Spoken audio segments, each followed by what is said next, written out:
이번 시간에는 기압 차이로 부는 바람에 대해서 알아보도록 하겠습니다. 학습 목표는 기압의 개념을 설명할 수 있다. 바람이 부는 까닭을 기압 차이로 설명할 수 있다 입니다. 그래서 기압이 무엇인지에 대해서 알아볼 텐데요. 기압이라고 하는 것은 공기의 압력을 기압이라고 얘기를 합니다. 그래서 기압은 공기가 누르는 힘이다 이렇게 생각을 해주시면 되겠고요. 기압이 작용하는 방향은 모든 방향이에요. 위, 아래 뿐만 아니라 온 사방에서 기압이 작용하고 있고요. 이를 우리 교과서에 나와 있는 예를 통해서 좀 살펴볼게요. 첫 번째, 신문지를 펼쳐 자로 빠르게 들어 올리면 잘 올라오지 않는다. 왜냐하면 위에서 아래로 이것이 누르고 있기 때문이에요. 무엇이 누르고 있을까요? 네, 공기가 누르고 있기 때문에 그 가벼운 신문지가 잘 들어 올려지지 않아요. 다음에 두 번째, 유리컵에다가 물을 담고요. 종이로 덮은 후에 거꾸로 뒤집어도 물이 쏟아지지 않는데요. 이 물은 중력을 받아서 아래 방향으로 쏟아지려고 할 텐데 아래 방향으로 쏟아지지 않는데요. 아래에서 위로 이것이 떠받들고 있기 때문이에요. 무엇이 떠받들고 있을까요? 네, 공기가 아래에서 위 방향으로 떠받들고 있기 때문에. 그래서 이 경우에는 기압이 윗방향으로 작용하고 있다라는 걸 알 수가 있습니다. 다음에 세 번째, 페트병에 뜨거운 물을 조금 넣고 뚜껑을 닫아 얼음물에 넣으면 페트병이 찌그러진대요. 이것도 집에서 해볼 수 있는 실험일 것 같은데요. 페트병에 뜨거운 물을 조금 넣으면 페트병 속의 기압이 낮아지기 때문에 바깥에서 안쪽으로 기압이 작용해서 페트병이 찌그러지게 되는데요. 이때 찌그러지는 방향이 이때 기압이 어느 방향으로 작용했기 때문에 페트병이 찌그러질까요? 네, 온 사방에서 기압이 작용하기 때문에 페트병이 찌그러지게 될 것입니다. 그럼 이번엔 기압의 단위에 대해서 알아볼 텐데요.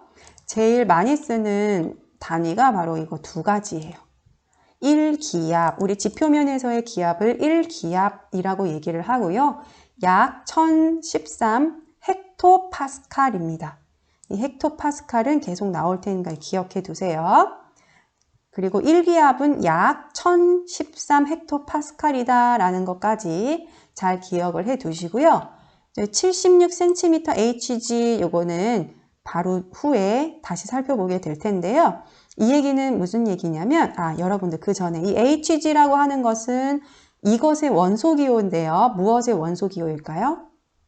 네, 기억하는 친구들 있겠죠. 수은의 원소기호예요. 그래서 76cm Hg다 라고 하는 얘기는 수은 76cm가 누르는 힘이 바로 1기압이다 라는 뜻입니다.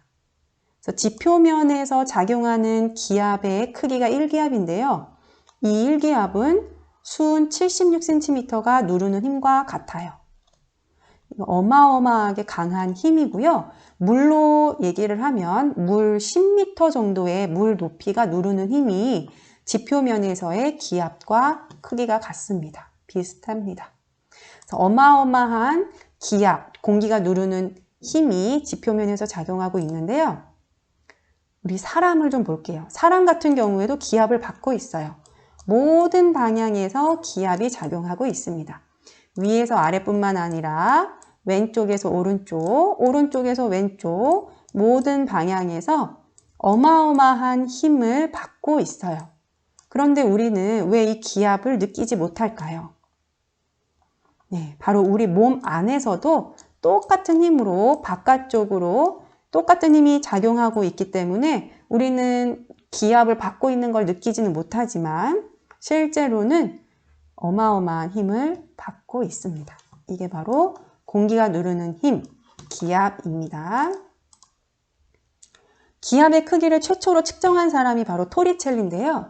이 토리첼리라는 사람은 수은을 이용을 해서 기압의 크기를 측정을 했습니다. 토리첼리가 측정한 기압의 크기를 동영상을 통해서 알아보도록 할게요.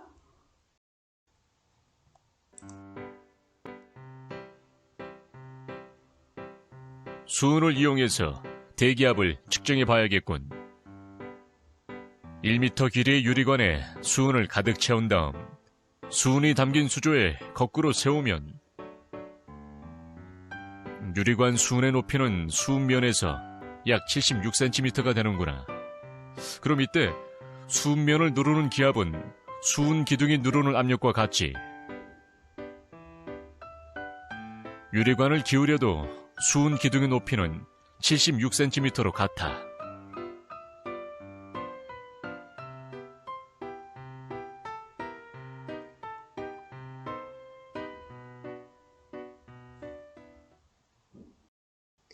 동영상으로 살펴본 내용을 정리를 해보도록 하겠습니다. 교과서 81페이지에 나와 있는 그림이고요. 이 토리첼리라는 사람이 수은을 이용해서 기압의 크기를 측정을 해냈는데요.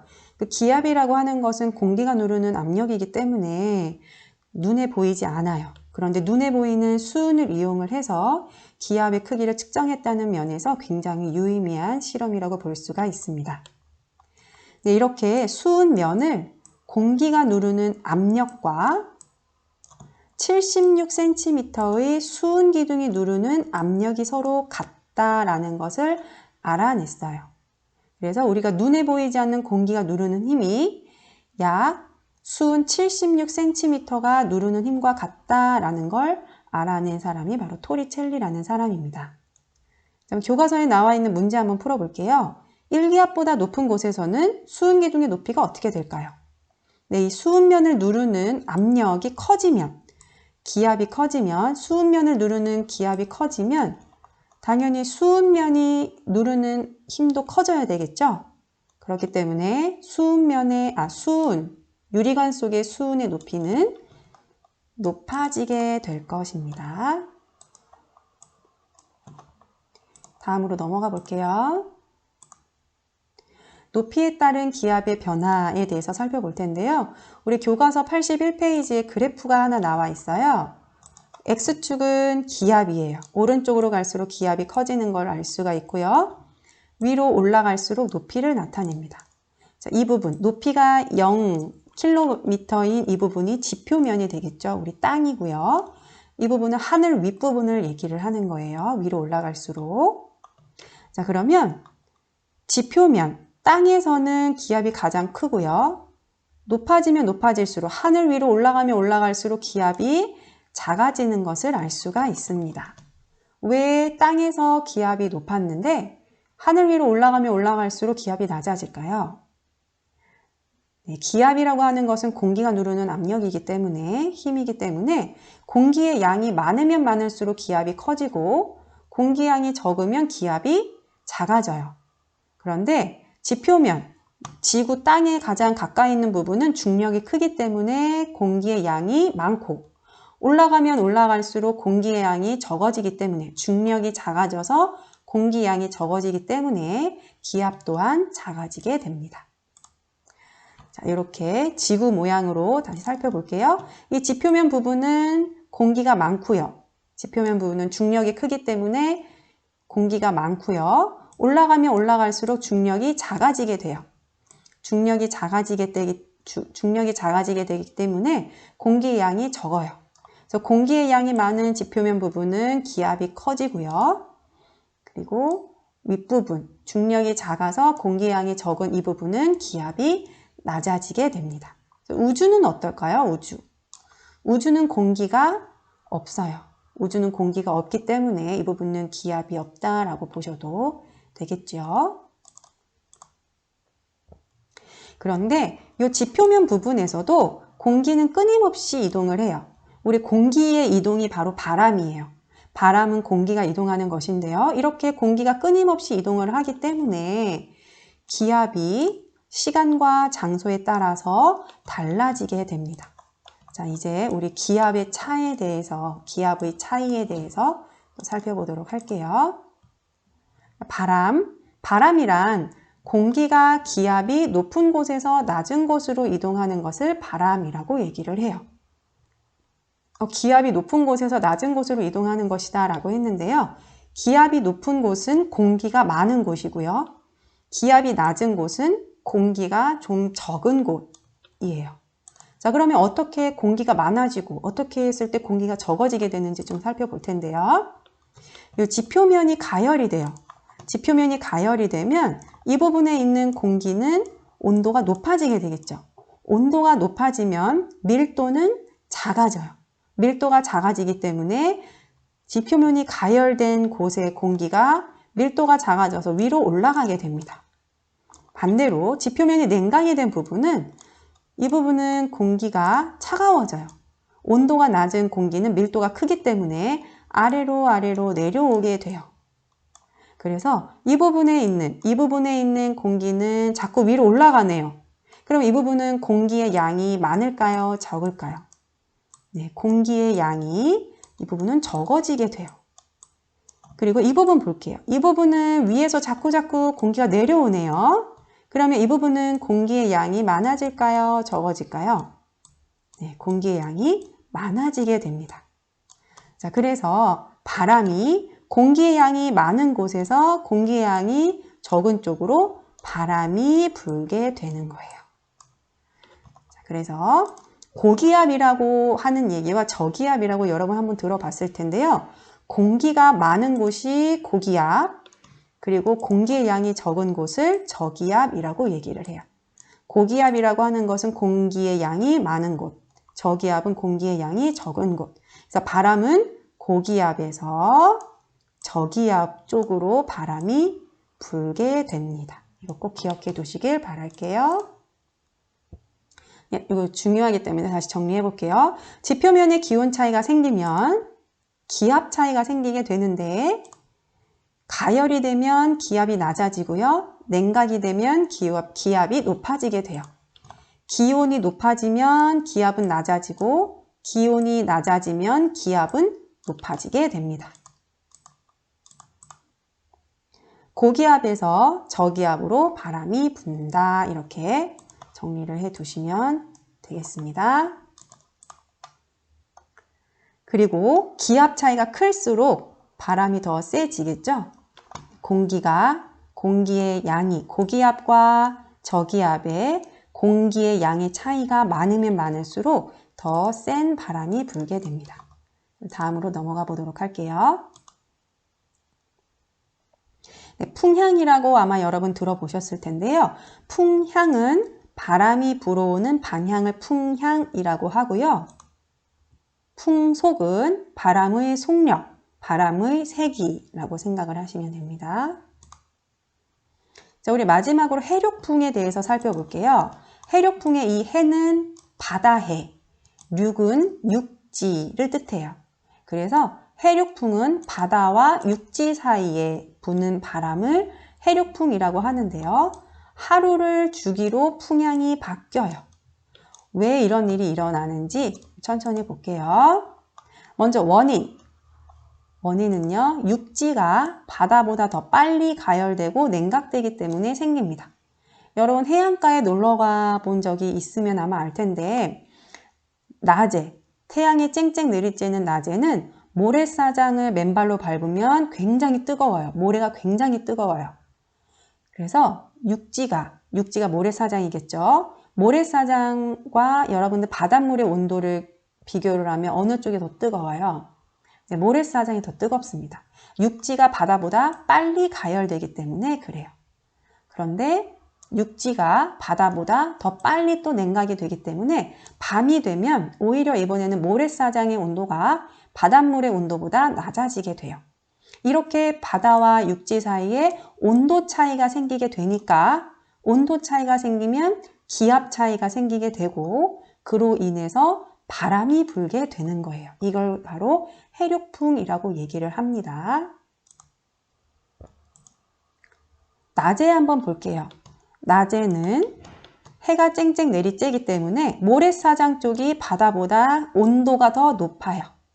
온도가 더 높으니까 육지 쪽은 따뜻해진 공기가 위로 올라가게 되고요.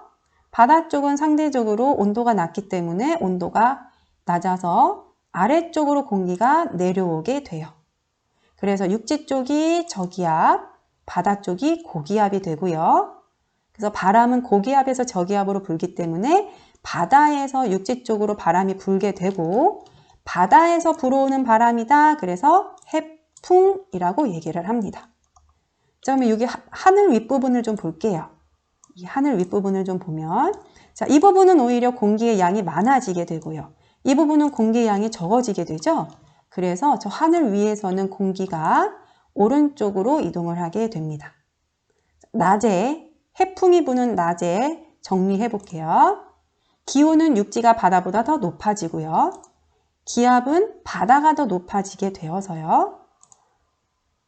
고기압인 바다에서 저기압인 육지 쪽으로 바람이 붑니다. 그래서 이를 해풍이라고 얘기를 해요. 밤 볼게요. 밤에는 어느 쪽이 더 기온이 높을까요? 네, 이때에는 더 육지가 더 빠르게 냉각되기 때문에 바다 쪽이 더 온도가 높게 돼요. 그러면 바다 쪽에 가열된 공기가 위로 올라가게 되고요. 그리고 냉각된 상대적으로 기온이 낮은 육지 쪽에서는 공기가 아래로 내려오게 됩니다. 그래서 육지는 고기압, 바다는 저기압이 되고 바람이 고기압에서 저기압으로 불기 때문에 육지에서 바다 쪽으로 육풍이 불게 돼요. 자, 우리 하늘 윗부분 볼게요. 이 부분은 공기의 양이 점점 많아지고요. 이 부분은 공기 양이 점점 적어지겠죠. 자꾸 내려나가니까. 그래서 하늘 윗부분은 공기가 왼쪽으로 이동을 하게 됩니다. 육풍 정리해 볼게요. 밤에는 기온이 바다 쪽에 더 높고요. 기압은 육지가 더 높게 되어서 고기압인 육지에서 바다 쪽으로 바람이 불게 됩니다. 이렇게 낮과 밤 번갈아 가면서 낮에 해풍, 밤에 육풍, 하루 지나서 그 다음날 낮에 해풍, 밤에 육풍이 불기 때문에 하루를 주기로 풍향이 바뀌는 바람, 해안가에서 부는 이런 바람을 해륙풍이라고 얘기를 합니다. 자, 여러분들 해륙풍이 부는 원인과 낮과 밤의 기온, 기압, 그리고 풍향 잘 알아두시고요. 낮에는 해풍, 밤에는 육풍이 분다 라는 것까지 잘 정리를 해두시면 되겠습니다. 83페이지에 스스로 확인하기를 풀어볼게요. 1번, 이것은 단위 넓이에 작용하는 공기의 압력이다. 자, 이것을 기압이겠죠? 기압은 단위 넓이에 작용하는 공기의 압력이다. 2번, 지표면이 가열되는 곳에서는 기압이 낮아지고 지표면이 냉각되는 곳에서는 기압이 높아지며 바람은 기압이 높은 곳에서 낮은 곳으로 분다. 3번, 대륙과 해양이 만나는 곳에서는 1년을 주기로 바람의 방향이 바뀌는 계절풍이 분다. 여름과 겨울철에 부는 계절풍의 방향을 설명해보자 라고 했습니다. 이거는 우리 좀 전에 살펴본 해륙풍하고는 다른 대륙과 해양 사이에서 일어나는 바람이에요. 아까 우리가 살펴본 해륙풍은 바다와 그냥 육지 사이고요. 이거는 조금 더 큰 개념이에요. 아메리카 대륙, 아프리카 대륙, 대서양, 태평양과 같은 큰 대륙과 해양 사이에서 부는 바람은 1년을 주기로 봄, 여름, 가을, 겨울 이렇게 여름철과 겨울철에 부는 방향이 달라지게 되는데요. 한번 살펴볼게요. 여름철에는 마찬가지로요. 대략을 육지라고 생각을 하시면 돼요. 육지가 더 빠르게 가열되고 빠르게 냉각되기 때문에 여름철에는 대륙 쪽이 더 기온이 높아요. 그러니까 기압은 해양 쪽이 더 높게 되겠죠. 그래서 바람은 고기압에서 저기압으로 불기 때문에 해양에서 대륙 쪽으로 바람이 불게 됩니다. 그래서 습한 바람이 불게 되고요. 겨울철에는 대륙이 빠르게 가열되지만 또 빠르게 식기 때문에 겨울철에는 오히려 해양 쪽이 더 온도가 높아요. 그래서 기압이 대륙 쪽에 더 높게 되고요. 그래서 바람은 고기압, 대륙에서 해양 쪽으로 불게 되어서 건조한 바람이 불게 됩니다. 해륙풍과 살짝 차이가 있는 거 좀 잘 기억해 두세요. 자, 바람은 기압 차이 때문에 발생한다.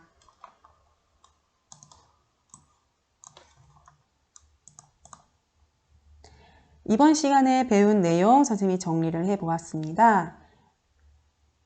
오늘도 수업 듣느라고 수고 많으셨어요.